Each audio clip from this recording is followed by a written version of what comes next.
તો hello guys, finally આપણો એકાનું જમવાનું બમવાનું પતાઈને આ જુઓ ખાલી અમારો દેશી બાહુબલી જો ખાલી પાછળ આ અમારા સંજુભાઈ,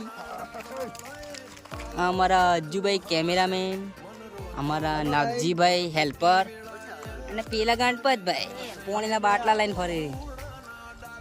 જુઓ ખાલી આ નજારો કેવો છે, કેવું લાગી જગ્યા. કોમેન્ટ કરો, લાઈક કરો, શેર કરો અને યુટ્યુબમાં સબસ્ક્રાઈબ કરો. ચલો તાન.